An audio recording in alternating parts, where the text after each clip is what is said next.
Hello, lovely people. Welcome to Vab Fashion's YouTube channel. My name is Eunice. In this video, we'll be learning how to make this beautiful circle gown. And this circle gown has a collar sitting nicely on the neckline.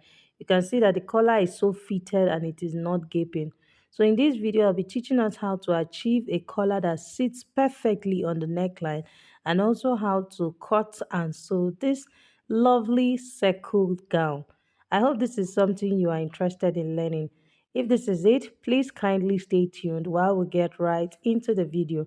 And before we get started, please make sure to click on the subscribe button to subscribe and also put on your notification bell so you get notified every time I upload a new video.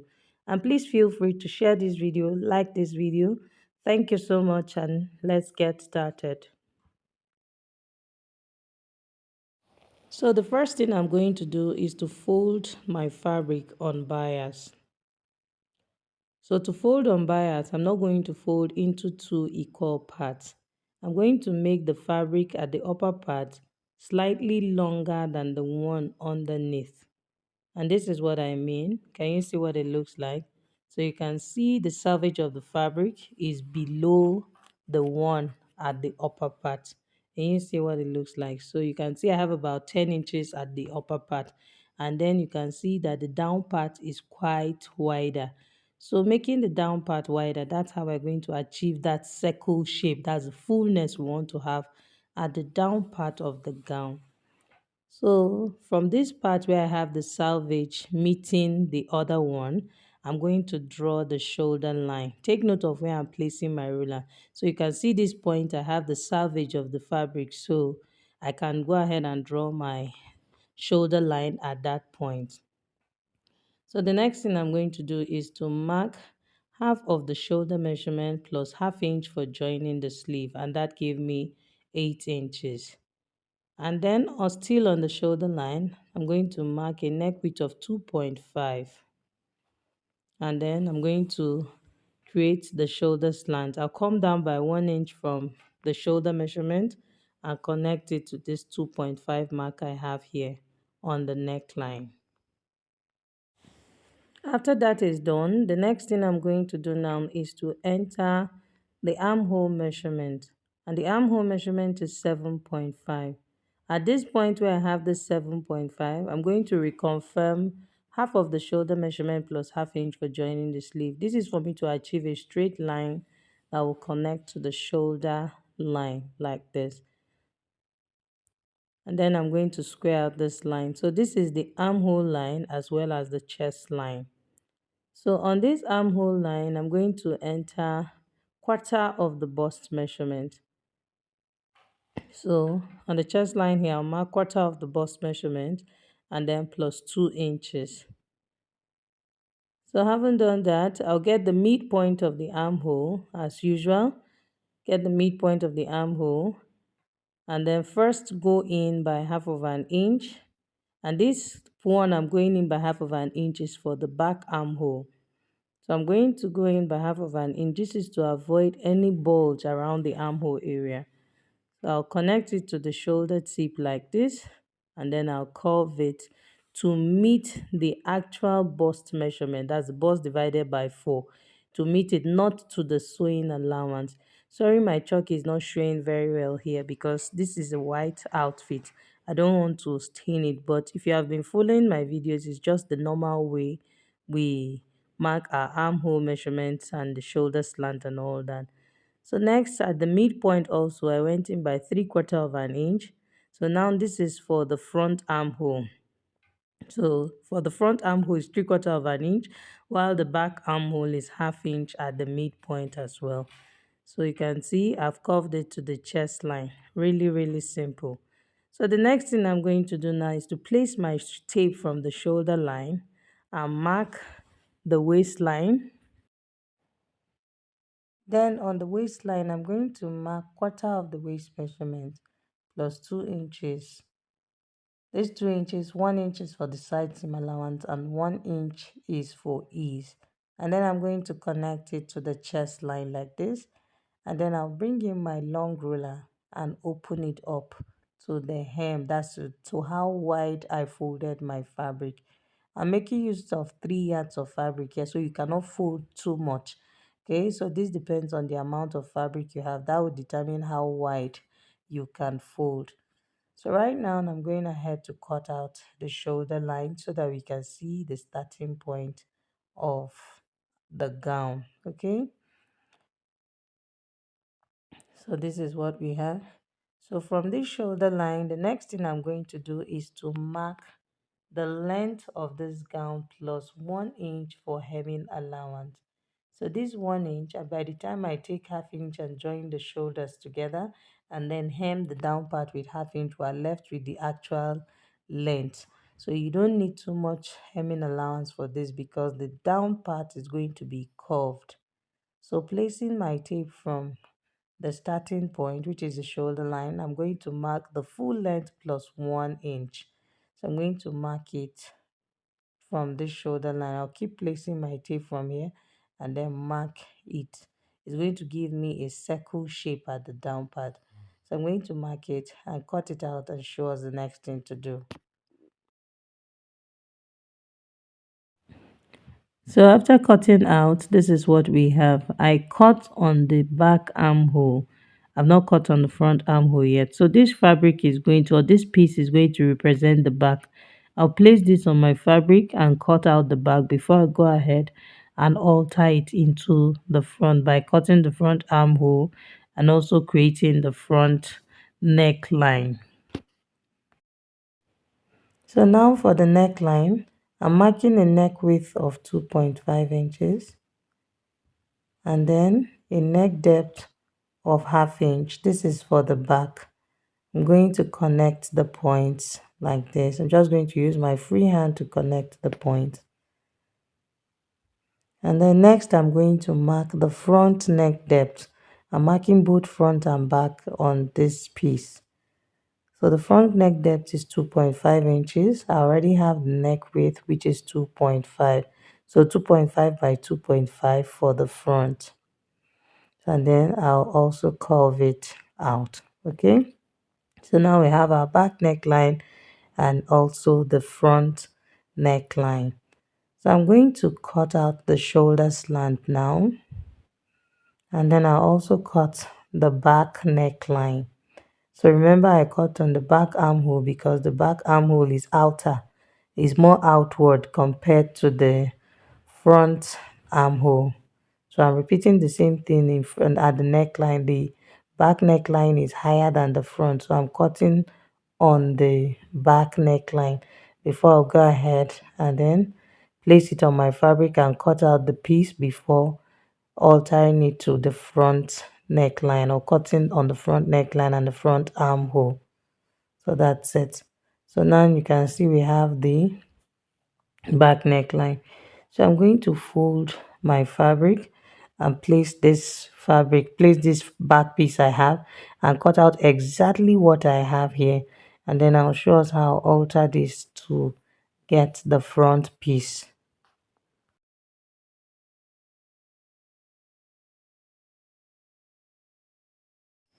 Okay, so as you can see, I've cut the second piece. So I'm going to separate the front from the back so that we can now alter the first one. That's to alter it into the front neckline. So I'm going ahead to cut the front neckline, and I'll also cut the front armhole. So this will now serve as the front and the other will serve as the back. So I'll also go ahead and cut out the front armhole. That's to trim out the ½ inch I have left here at the armhole. So the next thing I'm doing is to slash the center back. I'm slashing it open by 6 inches. This is to enable the head pass through this neckline. So if you don't slash it, the neck is going to be too high and it will not pass. Remember, we don't have a zip allowance. So the next thing I'm going to do is to fold over the leftover fabric, and then cut out the facing. And this facing is just going to be for only the back. The front isn't going to have a facing.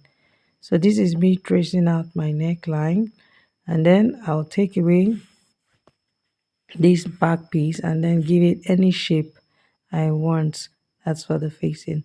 So I'm going to place the facing on the right side of the fabric, and then I'm going to stitch on this line I slash open, or I slashed open. So I'm going to stitch on this line. Before doing that, you can see I've pinned the shoulders together, and then I'm going to stitch on this line and then show us the next thing to do. So here we are. As you can see that I have stitched my facing to the main fabric. So right now I can go ahead and slash the center back of the facing open, just to be like the other one. So you have to be very careful when you are slashing on this line so that you don't cut through your thread. So I'm just opening it up, and then I'm going to flip the lining to that's the facing to the wrong side, and then I'll give it a nice press and show us the next thing to do.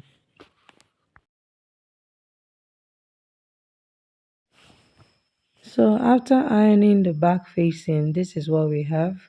So you can see we just have a nice slit at the back. So the next thing I'm going to do is to join the shoulders of both front and back together. So take note that the front does not have a facing. This is because we're going to have a collar sewn to the neckline, so we don't need a facing for the front.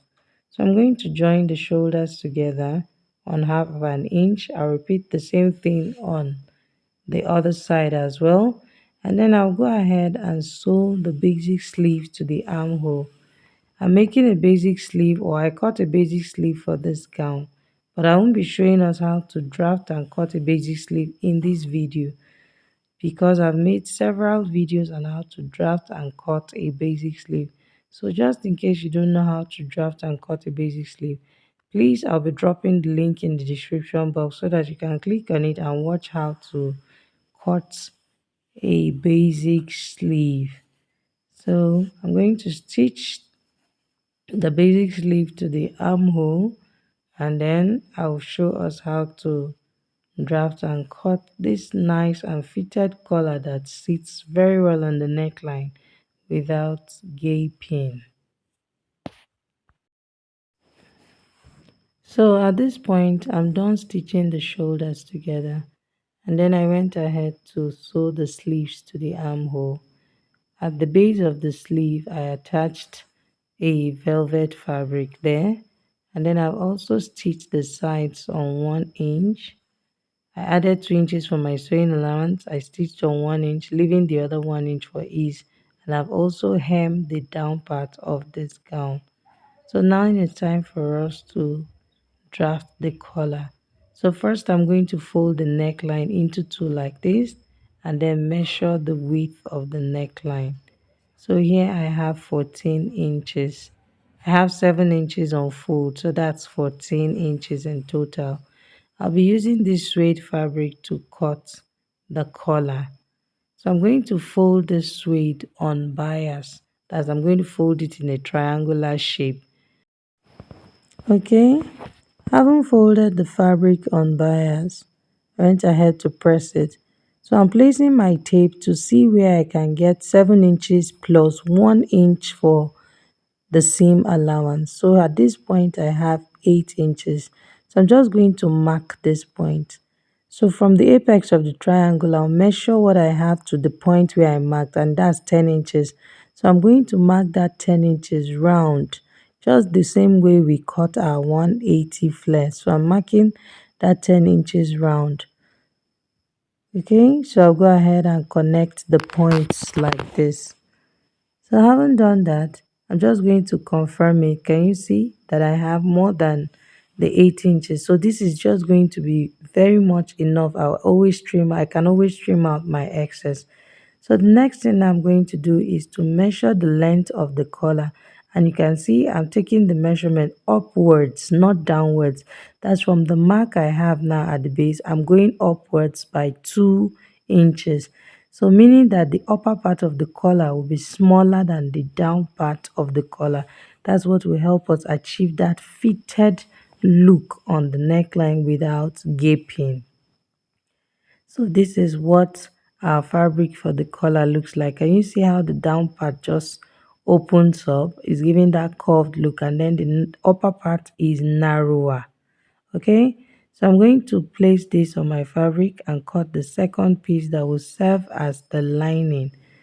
So after cutting it out, I'm going to stitch I'm going to stitch the upper parts together. The base, that's the wider side, is the base that will be sewn to the neckline of the outfit. So this smaller side, or the upper part, which is not as wide as the down part, I'm going to be stitching them together. As I'll place it right side facing right side, and then I'll stitch on 1/4 inch and then show us how to turn it to, that's how to stitch it to the neckline. Okay, so here we are. I'm done stitching the upper part, and I went ahead to notch it, okay, so that it can turn well. So now I'm going to press the collar. While pressing it, you must use your hand to arrange it well so that you can form this curved shape it has. Don't iron it straight so that you don't spoil the shape. Just use your hand to curve it well so that it maintains the curved shape it had from the beginning. If you iron it straight, you're going to spoil the shape. You want to be very careful when you are pressing this. So after doing it, after pressing it, so the next thing I'm going to do is to fold 1/2 inch. And you see, I'm folding in 1/2 inch at the base here, and then I'm going to press it. While pressing it, immediately I remove my iron and I'm going to place my ironing wood. This is to keep the crease line in place, to keep what I'm ironing in place. So you want to make sure that you are doing this so that the collar can sit really, really well. Okay, so I'm going to fold in this 1/2 inch on the upper part, and I'll repeat the same thing on the other side of the collar also. Okay, so after pressing the second side also, so I'm going to fold this collar into two. So I'm going to fold it into two like this and get the midpoint. And you see, I'll fold it into two, and then once I have the midpoint, I'll take out one of them and notch it. I just picked out one of the sides I folded and then notched it so that you know where is your center front. And then I'll also notch the center front of this gown. So now the part I notched on the collar, I'm going to be placing it from the wrong side. Now I can take note of what I'm doing. I'm placing the collar from the wrong side of the fabric and making sure to match up the center where I notched, okay? So that 1/2 inch I folded in, the crease line it formed, that's where I'm going to be pinning, that I'm pinning exactly on that crease line on around the neckline. So I'm going to do one side like I've already done. I'm doing the other side as well. So this will actually help your collar to be really balanced. You don't want it to be tilted to one side. So that's the essence of getting the midpoint and then pinning from one side to the other. So you can see the excess I have on the sides. I will always trim it. I can always trim it out. So now I'll take this to my sewing machine and stitch on that crease line. After stitching on the crease line, I'm going to close up this collar from this side. Can you see? Just watch carefully. So I'll place the collar right side facing right side, and then I'll stitch on where the neckline stops. That's where the center back stops. I'll stitch on the other side and trim out my excess, and then flip the collar to the right side and top stitch it. And we are done with this gown. So I'm going to do that and then come back and show us the final outcome of our gown. So here is the final outcome of our gown, and it came out really beautiful. See how beautiful the neckline is sitting on the mannequin. Can you see? I didn't pin the back of the neckline. It's sitting really firm and nice. And this is the down part. Can you see our circle shape? It's giving that nice flow. It's just forming that beautiful cone at the down part. I really enjoyed making this video. I hope you enjoyed watching it. If you learned something from this video, please do not forget to like, share this video, and do not forget, most importantly, to subscribe to my channel and also put on your notification bell so you get notified every time I upload a new video. Thank you for watching. Bye.